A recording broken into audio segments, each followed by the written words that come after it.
I've always believed that the worst kind of betrayal doesn't scream when it happens. It whispers. Quietly. Subtly. And if you're not paying close enough attention, it sounds a lot like normal life. That belief took root the afternoon I decided to surprise Julia. It wasn't planned. I just wrapped up a lunch meeting near downtown Denver, one of those dull, numbers-heavy things that feels more like a formality than actual business. My mind was buzzing with to-do lists and upcoming site visits when I remembered Julia had mentioned a meeting across the street that day. So I figured, why not be spontaneous? I hadn't done anything sweet in a while. Marriage tends to dull that edge if you let it. I didn't want us to become one of those couples. There's this small cafe nestled between two office buildings near where she works. Clean, warm lighting. Indie music humming just low enough to let you think. I'd been there before, once with her, twice on my own. That day, the place was unusually quiet, just a few people in suits typing away or on phone calls.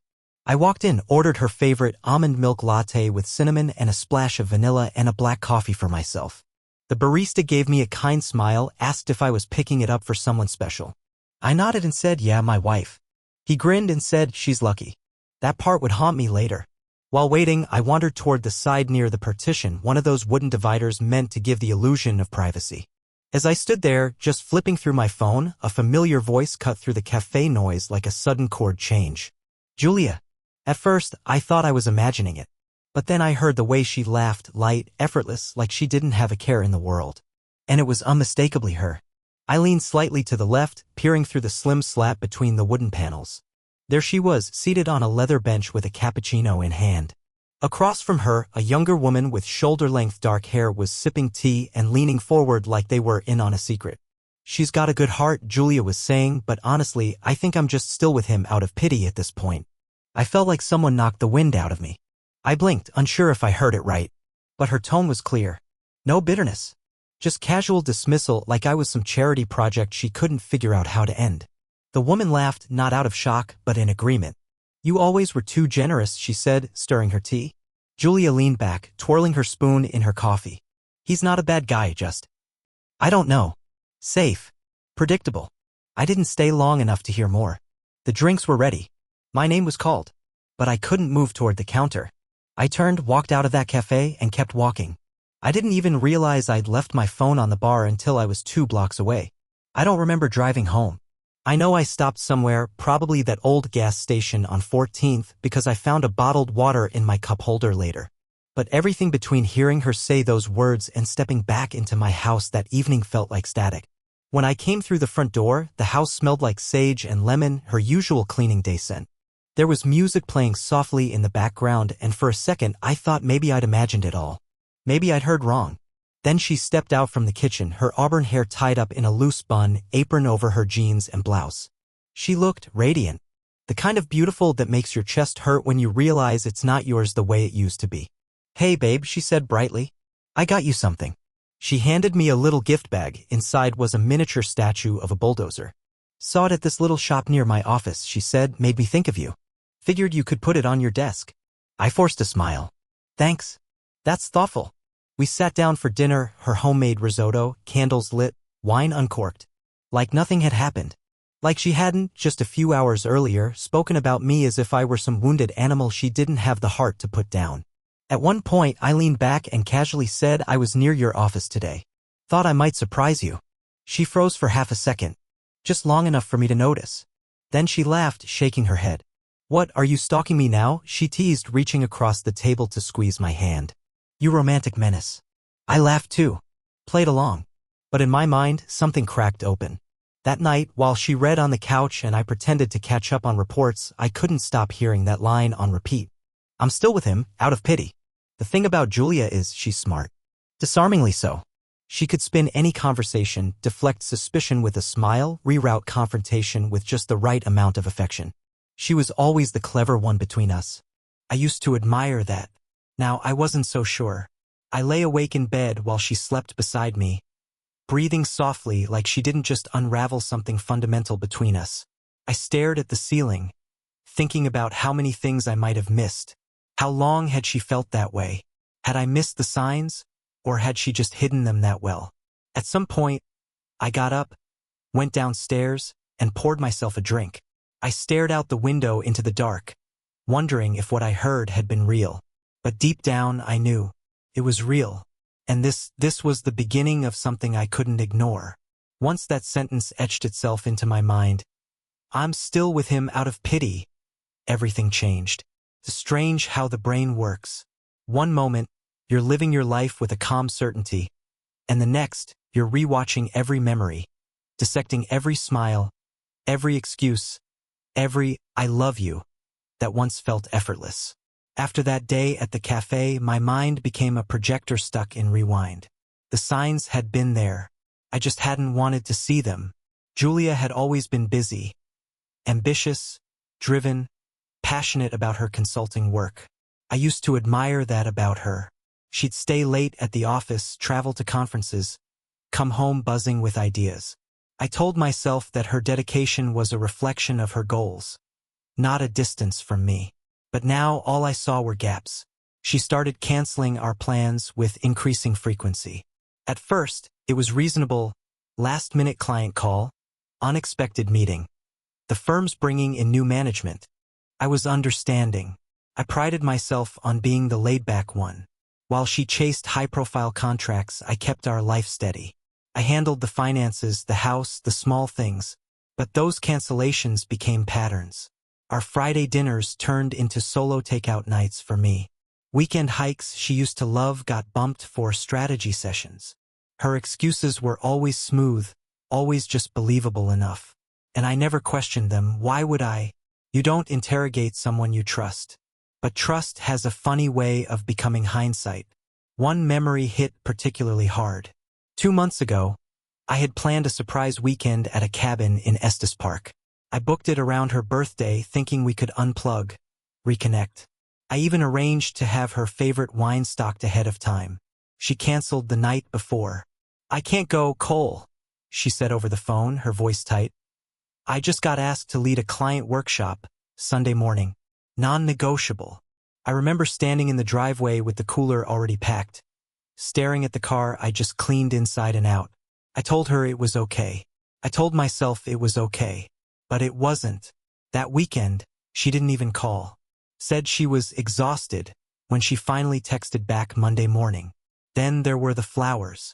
About 3 weeks ago, we were leaving the grocery store when I spotted a bouquet resting against the passenger side mirror of her car.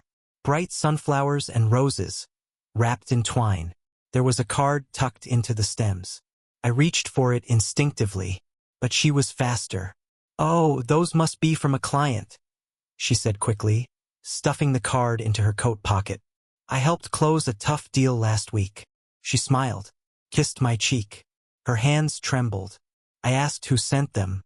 She said, "Just someone from the legal team," then changed the subject. I didn't think much of it at the time. Why would I? People send flowers. Celebrations happen. But the card, whatever it said, was never mentioned again. I never saw it on the fridge, in the drawer, anywhere. It vanished like the explanations she kept offering. Her phone habits changed too. Julia was never secretive. We used to leave our phones in the kitchen at night, unplugged from distraction. But recently, hers had developed a sixth sense. Always face down, always silent, and somehow always within reach. If she left a room, the phone went with her. If I asked who was texting, she'd smile and say, "Just Maddie from work," or "It's spam again." But I noticed the notifications. WhatsApp, Signal, not just texts, apps we never used, private channels. I made a mental list of them all. It was around this time she started dressing differently for work, more deliberate. Not that she wasn't always stylish, but now it was coordinated. Sharp, subtle makeup on days she claimed she was just at the office all day. A spritz of perfume she used to save for formal events. I told her she looked nice once. She smiled, but not for me. Then came the gaps in her stories, the small contradictions she didn't realize she was making. She'd tell me she was out with Maddie at a Thai place. Later that week, she'd say she hated that place, hadn't been there in years. Or she'd mention a new client's name I'd never heard before. Then act surprised when I brought it up again. Her memory, once razor-sharp, started to fray. Or maybe the lies just got harder to keep straight. I began to feel like a stranger in my own house. We'd sit at the dinner table, me talking about new county contracts, waste routing strategies, my plans to expand into Arizona, and she'd nod absently, eyes flitting to her phone or staring through me. Once, I mentioned selling one of our company's smaller holdings, and she blinked, confused, before saying, "Didn't you already do that?" I hadn't even brought it up before. She just wasn't listening. The ** Macy faded too. Not just physically. Emotionally. There was a coldness that settled between us like fog. If I tried to initiate conversation, she'd nod, smile faintly, and move on. When I asked if she was okay, she'd sigh and say, "Just tired," or "Work is intense lately." At night, she'd go to bed early. Or stay up late. Whichever I didn't choose. We stopped touching. No more goodnight kisses, no hands brushing in the kitchen, no warmth in our silences.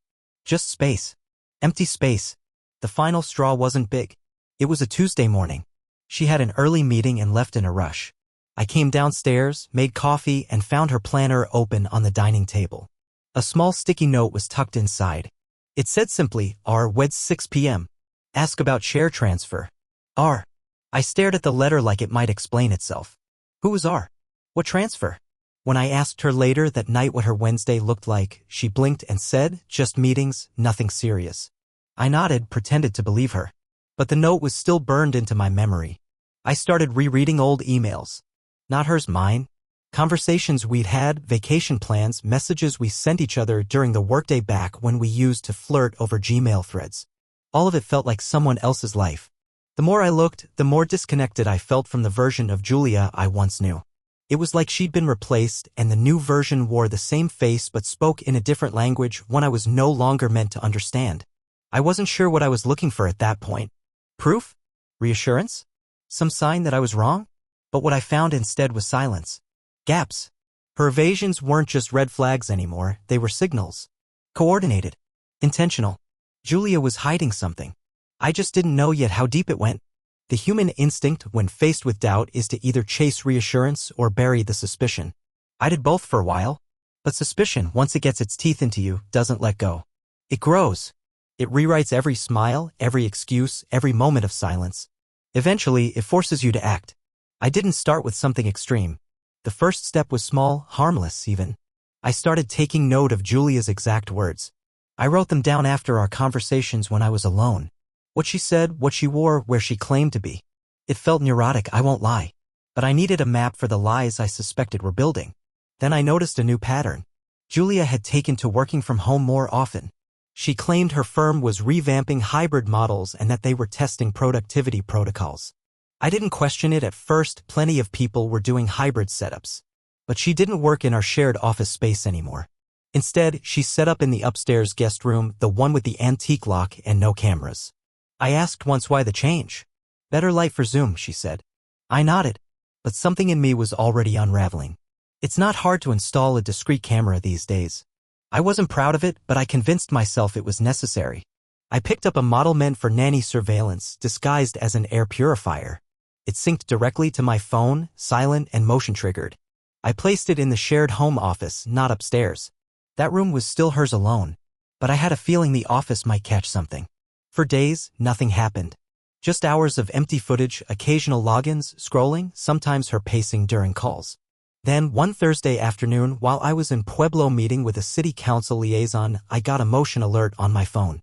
I pulled up the footage while parked behind the town hall. There she was.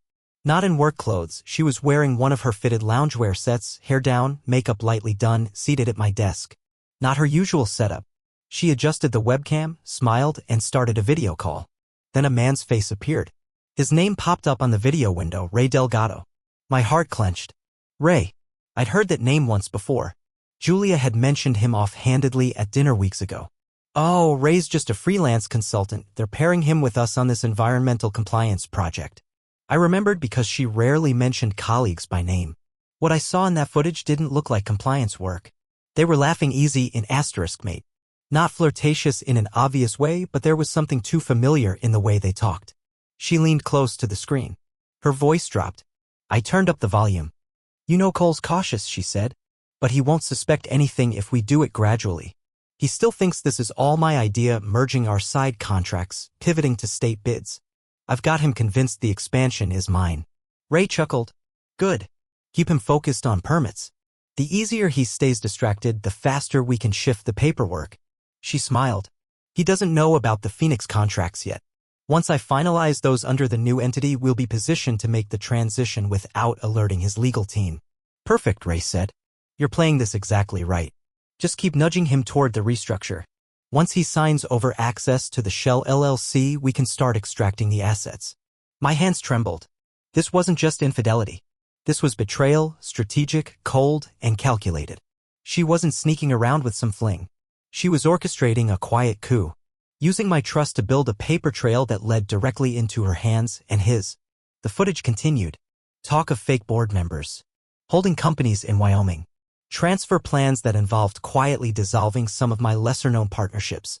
Everything I had spent over a decade building being dissected like a meal they planned to share. And Julia? She was calm, elegant, smiling like she was discussing a vacation itinerary, not a conspiracy to siphon my company out from under me. The worst part wasn't just that she was doing it. It was how easily she lied. How she folded her betrayal into mundane routines, kissed me goodbye in the mornings, asked if I wanted Thai or Italian for dinner, and then sat in the same office I built for us plotting my erasure. I watched the rest of the video, numb. Ray eventually ended the call, and Julia sat there for a long minute afterward, just staring at the screen, twisting a ring on her finger. Then she opened a spreadsheet, my spreadsheet, and started editing contract files I'd saved under confidential review. She had my passwords. I should have changed them when things started feeling wrong, but I didn't. Because I still wanted to believe she was my wife. Because part of me still loved her. And love, as it turns out, makes a poor security system. That night, I didn't mention what I'd seen. I walked into the house, greeted her like always. She was on the couch watching a nature documentary. She looked up, smiled, and asked how Pueblo went. Long, I said. You. Uneventful. Cleaned the laundry room finally. We ordered takeout. We watched a movie. She rested her head on my shoulder. And I sat there, heart-burning, pretending none of it was happening. Because I knew what I had to do next, and I couldn't afford a single misstep. I started duplicating everything. Emails, contracts, company communications. I copied my hard drive onto an encrypted external device and hid it in the toolbox beneath our deck. I called my IT consultant, told him I needed a silent audit on all remote logins.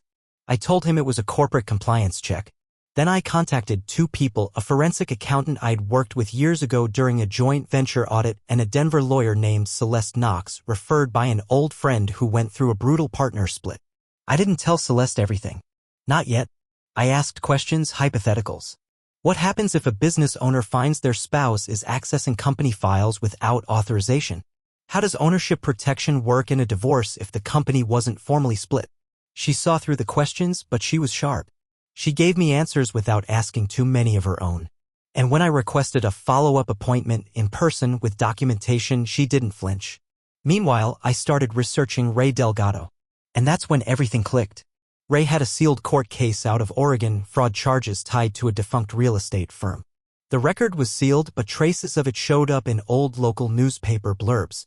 One mentioned his prior business partner filing a civil suit, claimed Ray had siphoned off hundreds of thousands through dummy corporations. The dots were connecting faster than I could trace them. Julia hadn't just fallen for a smooth talker. She was conspiring with a convicted fraud to dismantle the company she helped me build, or at least pretended to. What scared me most wasn't her betrayal. It was how long she'd been planning it. Months? Maybe longer. All the meetings. The canceled trips. The locked doors and mysterious client calls. They weren't symptoms of a fading marriage. They were tactics. I went into my office that night and stared at the wall calendar, our expansion timelines still marked with neat red ink. I thought she was supporting my vision. In reality, she'd been redrawing the map behind my back. And now? I was done hoping. Now I was planning too. There's a special kind of silence that comes when you know something the other person doesn't. A quiet power. The moment I saw Julia's true face on that footage, I stepped out of grief and into strategy. I didn't sleep much those first few nights. My mind was a blueprint of every move they were making and every move I had to counter. But I knew one thing with absolute clarity: I couldn't confront her. Not yet. If I tipped my hand too early, she'd panic. She'd cover tracks, delete files, twist the story, and Ray, with his fraudster's instinct, would vanish like smoke. So I wore the mask. Every day I got up, made coffee, kissed her cheek. I told her the contract with Aurora City was hitting snags. that we might need to postpone the Denver South expansion. She offered sympathetic nods, asked a few soft questions, and never pushed. I started noticing how carefully she avoided asking about the core accounts, like she didn't want to hear something that might alter her timeline. Good. Let her stay comfortable. Meanwhile, I activated every contingency I'd ever drafted but never thought I'd use. First, I called Harold Chin, my mentor and former silent partner in the earliest days of the company. He was retired now, living in Santa Fe, but still sharp as hell. He once told me, when things go sideways, your best *P***N isn't force, it's invisibility. I asked if he remembered the holding structure we discussed for worst-case scenarios. Of course, he said. You finally need it? Yeah, I said. It's time. Harold helped me set up a shell entity through an offshore trust. Completely legal, tightly structured. We began transferring non-public assets, real estate, equipment, proprietary waste processing patents into the entity. On paper, it looked like routine restructuring. To anyone outside my legal circle, it was invisible. Next, I looped in Celeste Knox, the lawyer I'd spoken to earlier. This time, I told her everything. I brought her the footage, the spreadsheet printouts, the name Ray Delgado, and his history.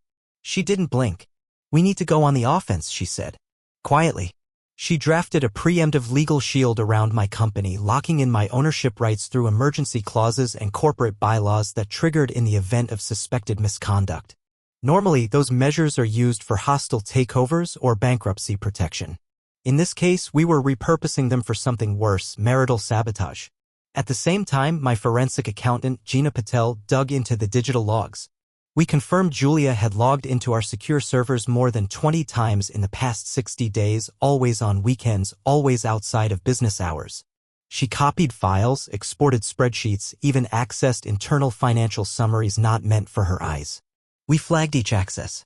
We created a forensic trail that showed, beyond doubt, she was acting with intent. Then I made what might have been the smartest move of all. I kept smiling. I took her to dinner. I bought her favorite candles. I let her believe we were healing. Once, I accidentally left my laptop open on a fake contract bid sheet with errors I knew she'd spot. She corrected them in red ink, left them on my desk the next morning. Perfect. She was still playing the game.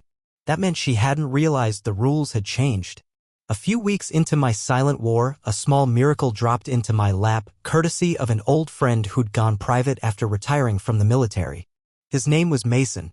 We'd served together in logistics support, and now he worked freelance security out of Boulder. I told him I needed quiet background checks and threat assessment on 2 individuals, Julia Jensen and Ray Delgado. Threat level? He asked. Moderate escalating, I said. Corporate theft, potential fraud, and possibly worse. He didn't ask questions. Mason uncovered what I hadn't even thought to check: Ray's recent rental cars, multiple SIM card purchases, and aliases tied to consulting gigs in 3 states. He also flagged one detail that stopped me cold. Ray had previously been involved with a woman in Arizona who was later caught funneling corporate data from a waste management tech firm eerily similar to mine. Julia, it turned out, was following a playbook.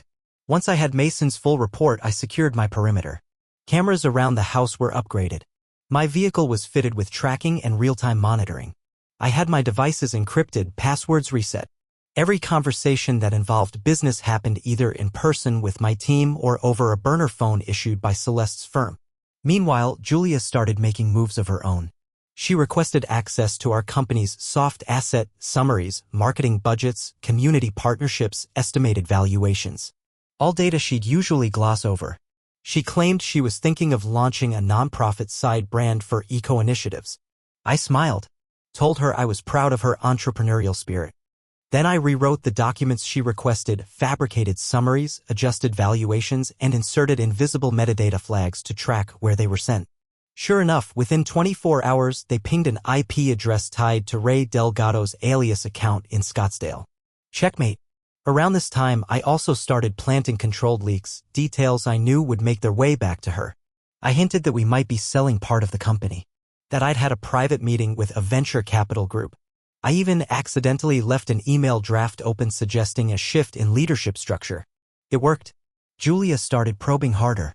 She began bringing up old fights, soft emotional triggers meant to distract.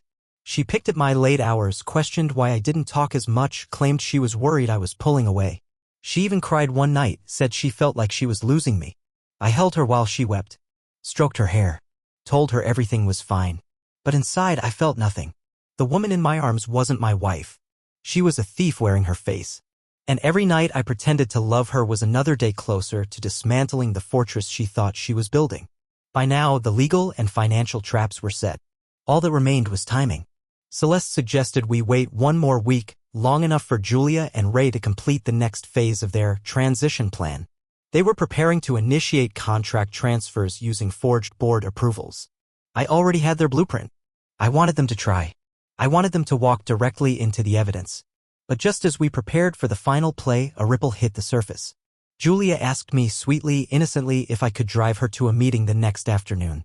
Her car was making a weird noise and she needed to get to the city office complex downtown. I agreed. The next day, Mason called me. She wasn't going to a meeting, he said. She was scheduled to meet Ray at a secondary location outside city limits. What kind of location? I asked. A private industrial park, he said. Security footage shows Ray scoping the parking lot days earlier. And Cole, there's something else. I waited. We intercepted a flagged message from one of Ray's burner phones. It mentioned you, and an accidental incident scheduled for this week. My blood ran cold. Accident? Mason didn't speak for a moment. Then he said, we think they were planning to eliminate you. Make it look like a crash. I stared at the phone, every cell in my body humming with adrenaline. They weren't just trying to steal my company anymore. They were trying to erase me. There's a moment when fear doesn't feel like panic, it feels like clarity. That's what hit me when Mason said the words accidental incident. It was like someone flipped a switch in my head. Suddenly, all the lies, the backroom deals, the fake smiles, they were just noise behind one cold truth. Julia and Ray weren't just trying to ruin me financially. They wanted me gone. Eliminated. My first instinct was to confront her. To walk into her house, look her dead in the eye, and ask, when were you planning to K***LL me? But I didn't. I knew better. Rage is loud. Strategy is quiet. If I reacted, she'd retreat. And I couldn't afford that, not yet. Instead, I did what I always do when cornered. I went methodical.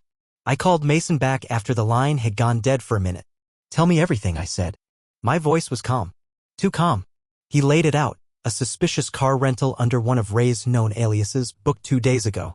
The vehicle had been outfitted with a dash-mounted camera, but a secondary device was found, a mounted GoPro facing out the windshield. That wasn't for safety. It was for documentation. They wanted to film it, I said aloud, mostly to myself. Or control the narrative, Mason replied. Make it look like you were distracted, on your phone, something that justifies the collision. The rental had been spotted doing slow passes through our neighborhood, parked once down the street from my office in Aurora. The security footage confirmed it. Dark gray Ford Explorer. Tinted windows. Ray wasn't subtle. He was methodical. That was a mistake. Because so was I. Do not engage, Mason said. We've already put a tail on the vehicle. You need to do exactly what we say for the next 72 hours. No deviations. I agreed. Barely. The next morning, I walked out to my truck and took an extra 10 seconds to examine it. Nothing visible. No tire damage, no wires, no signs of tampering. But I'd already had the shop install tamper alerts weeks ago. Nothing had triggered. Still, I checked. Then I opened the driver's door, reached under the dash, and flipped a hidden switch. Backup dash cams came online. One front-facing. One rear. One under the bumper. I'd installed them myself after the first time I caught Ray's name in that Zoom call. Paranoid? Maybe. But paranoia keeps you alive. I didn't drive the usual route that day. I took a meandering path through residential streets, looped back behind commercial warehouses, then finally merged onto the freeway. Every turn was a test. Within 10 minutes, the Explorer showed up in my rear view. He was good, kept 2 to 3 cars back, lane shifting, even paused at a yellow light when I went through. But my cameras caught everything. Zoomed. Marked timestamps. Logged license plates. Mason's guys were tracking him too. I didn't know their positions, but I could feel their presence like a pressure in the air.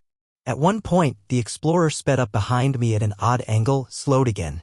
Like he was running a simulation. I called Mason through the secured line. He's testing me, I said. He's escalating, Mason confirmed. If he makes a move, don't react. Just keep driving. Got it. The next day, I swapped vehicles entirely, borrowed a friend's sedan, took Julia's car for service, and ran mock errands across town. No tail? Ray was tracking one vehicle only, mine. On the third day, I drove back from an early site inspection in Commerce City. It was raining, light drizzle, slick pavement. Perfect conditions for accidents. Around 2:13 p.m., the Explorer appeared again. This time, it didn't hang back. It surged forward. I was on a semi-rural stretch of road. Not much traffic. He pulled into the left lane and matched my speed, just under 50. Then he accelerated slightly. He was trying to get in front of me. "Don't let him," Mason's voice crackled over the earpiece. I tapped the brakes slightly, dropped speed, let distance open. The Explorer veered sharply, crossed into my lane for a second as if swerving to test reaction. Then it backed off. That was his attempt. And he failed. At that moment, Mason's team swooped in. Two black SUVs, no markings, cut across from opposite directions. Lights flashed internally but weren't public. The Explorer slammed its brakes, tried to U-turn. Blocked. Ray was forced to stop. I kept driving, heart hammering, eyes locked forward. Later that evening, Mason showed me the footage. The Explorer had been outfitted with more than just cameras. Inside the glove compartment, investigators found a printed accident protocol sheet, step-by-step instructions in case of emergency. Key phrases like driver fatigue, possible alcohol odor, and phone distraction were highlighted. They were going to stage a scene. Make it look like I was negligent. Julia's name wasn't on anything, of course not, but Ray had a hard drive in the back seat. Encrypted, but we were already working on it. Mason suspected it held correspondence, maybe even call logs. Ray was arrested for parole violation. His fraud conviction had included a clause about proximity to sensitive data or operational vehicles. He'd broken both. Julia had no idea yet. That night, she made roasted chicken, poured my favorite wine, and asked how my inspection had gone. I told her it was uneventful. She smiled, leaned over, kissed my cheek, and said, "You look tired." "I've been driving a lot," I said. She nodded as if that explained everything. I watched her cross the kitchen, pour herself a second glass. Her eyes were bright, relaxed, like someone who thought the game was nearly over and she was already counting the winnings. But she had no idea Ray had been taken. No idea the Explorer had been impounded. No idea the footage had been logged, the files duplicated, the timeline secured. The next morning, I acted normal. I made pancakes. Told her I was heading to Boulder to meet a new municipal contractor. She said, "That's great, should I expect you for dinner?" I said yes. But I didn't come home that night, because that afternoon we initiated the final move. Mason, Celeste, two forensic specialists, and a federal investigator from Denver's White-Collar Crimes Division met in a private room at a secure location. All the documents were laid out. All the footage. The forged contracts. The asset transfers Julia had attempted. The dummy boards. The server logs. It was all there. Ray's cooperation was pending. But he was cornered. His record, combined with new evidence, was enough for federal attention. But Julia? She needed to walk into this trap herself. So we scheduled the meeting. I sent her a message that morning. "I've been thinking a lot about our future. Can we talk tonight, somewhere quiet? I want us to be honest." She replied within 10 seconds, "Of course. I'd love that." She thought the finish line was in sight. She had no idea it was already behind her. We met in a rented conference room inside an industrial warehouse near the outskirts of the city. Neutral ground. No memories. No distractions.